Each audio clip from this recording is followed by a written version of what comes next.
Author's note. I can still see my grandmother crocheting blankets in zigzag rows. She made one for each of her 7 children, many of her 23 grandchildren. I am the eldest of the grandchildren, and for the great-grandchildren she lived to see.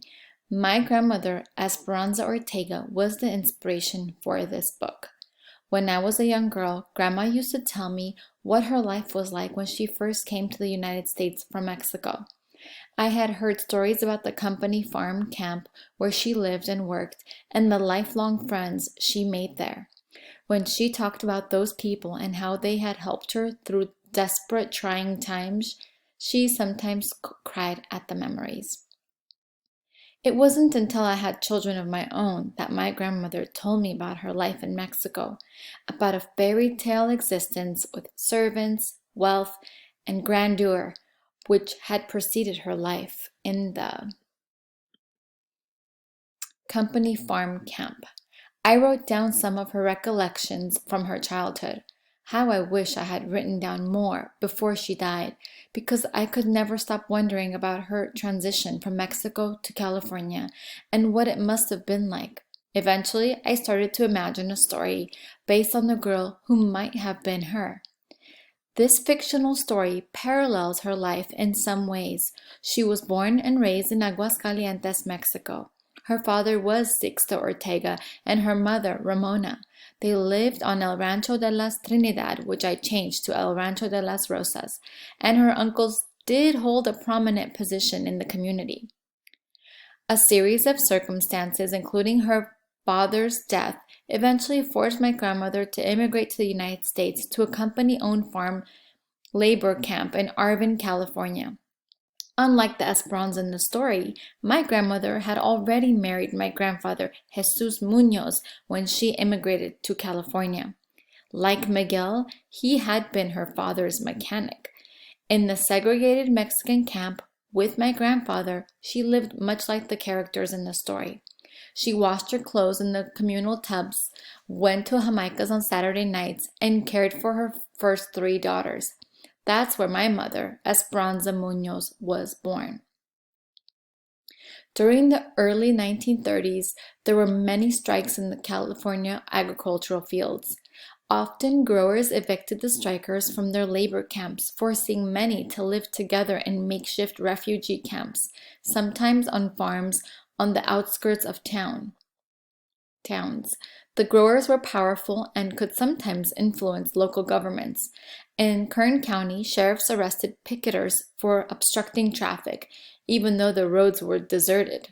In Kings County, one Mexican man was arrested for speaking to a crowd in Spanish.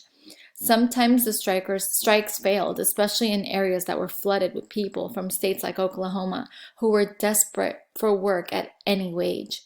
In other instances, the strong voices of many people changed some of the pitiful conditions. The Mexican repatriation was very real and often overlooked part of our history. In March of 1929, the federal government had passed the Deportation Act that gave countries the power to send great numbers of Mexicans back to Mexico. Government officials thought this would solve the unemployment associated with the Great Depression. It didn't.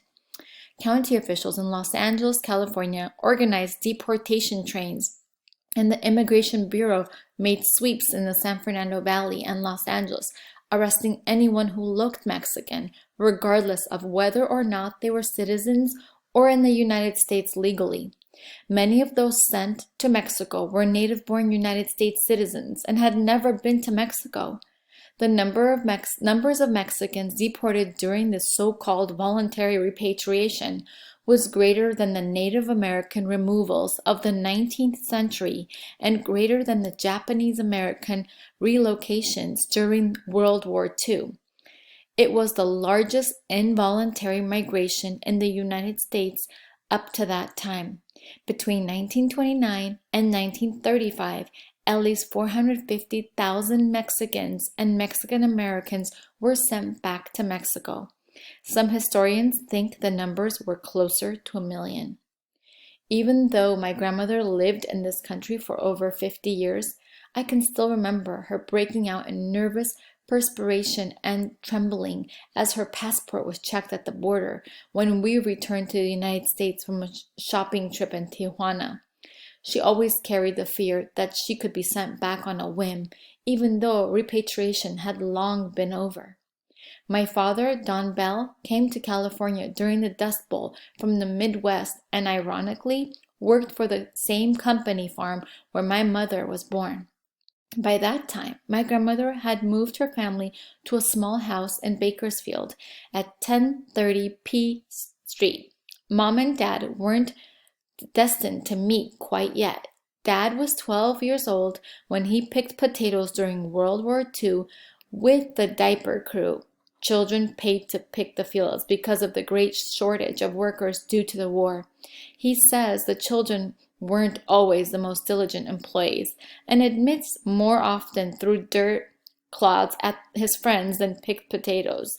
Later, when he was 16, he spent a summer working for the same farm, driving trucks back and forth from the fields and delivering workers. Much of our nation's produce comes from this one area in California. It is hot in the summer and cold in the winter. There are dust storms and tulle fog, and some people do contract valley fever. Before I got married, I took the required blood test in San Diego where I had lived during my college years. The doctor called because of an urgent finding on my lab results. I worried that something dramatic had been found until the doctor said, "You tested positive for valley fever."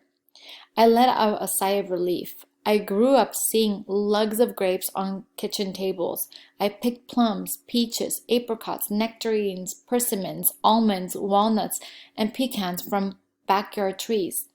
Every year in August, I saw the grapes laid down on the ground to make the raisins the same way they've been made for generations.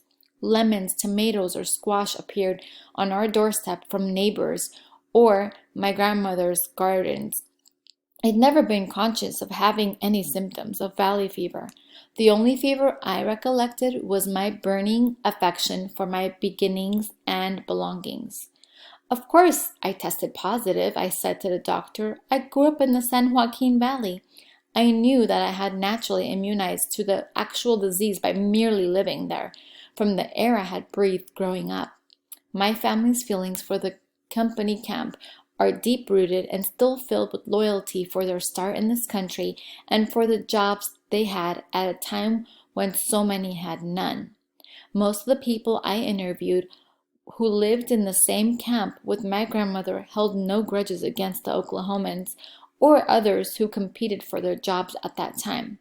One man I interviewed said, "We were all so poor. The Okies, the Filipinos, they were poor too. We all knew the feeling of wanting to work and feed our families. That was why it was so hard for many of us to strike." When I was asked about prejudice, I was told, "Sure, there was prejudice, horrible prejudice, but that's how things were then." Many struggled just to put food on the table and sometimes seemed to be resigned to the social issues of the time. They focused on survival and put their hopes and dreams into their children's and grandchildren's futures. That's what Grandma did. She survived. All of her children learned English, and so did she. Some of her children went to college. One became a professional athlete, another a member of the United States Foreign Service. Others became secretaries, a writer, an accountant, and her grandchildren, newscasters, social workers, florists, teachers, film editors, lawyers, small business owners, and another writer, me. Our accomplishments were her accomplishments. She wished the best for all of us and rarely looked back on the difficulties of her own life. It is no wonder that in Spanish, Esperanza means hope.